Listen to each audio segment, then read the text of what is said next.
মাংস নেই তো কি হয়েছে, এবার মাংস ছাড়াই হবে মাংস রান্না, আর চেটে পুটে খাবে সবাই। একটি পাত্রে জল নিয়ে সোয়া চাংসগুলো সেদ্ধ করে নেব 8 থেকে 10 মিনিট। তারপর ঠান্ডা জলে চাংসগুলো 2 থেকে 3 বার ডুবিয়ে হাত দিয়ে চেপে বাকি জলটা এভাবে ফেলে দেব। এরপর এগুলো মিক্সিতে ভালো করে গ্রাইন্ড করে নেব, যাতে একদম কিমার মতো একটা টেক্সচার আসে।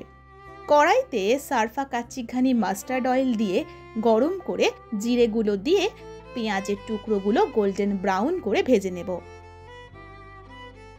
এরপর আদা, রসুন, লঙ্কা বাটা দিয়ে একটু ভেজে নিয়ে দিয়ে দিচ্ছি হলুদ গুঁড়ো, লঙ্কা গুঁড়ো, ধনে গুঁড়ো আর প্রয়োজন মতো নুন। মিশ্রণটা ভালো করে 1 থেকে 2 মিনিট নেড়ে নিচ্ছি। তারপর টমেটো গ্রেট করে আবার ভালো করে নেড়ে নেব। তেল আলাদা হতে শুরু করলে সোয়া কিমা দিয়ে মিশ্রণটা রান্না করব। দিয়ে দেব প্রয়োজন মতো জল। এবার 10 মিনিট রান্না হতে দেব আরো। মাঝে মাঝে নাড়াচাড়া করতে হবে যাতে শুকিয়ে না যায়। সমস্তটা ভালোভাবে সেদ্ধ হয়ে সারফা কাচ্চিঘানি মাস্টার্ড অয়েলের সুগন্ধ ছড়িয়ে পড়লে ওপর থেকে গরম মশলা আর ধনেপাতা কুচি ছড়িয়ে পরিবেশন করব সোয়া কিমা। ইচ্ছে হলে আপনারা কিন্তু একটু লেবুর রসও ছড়িয়ে দিতে পারেন।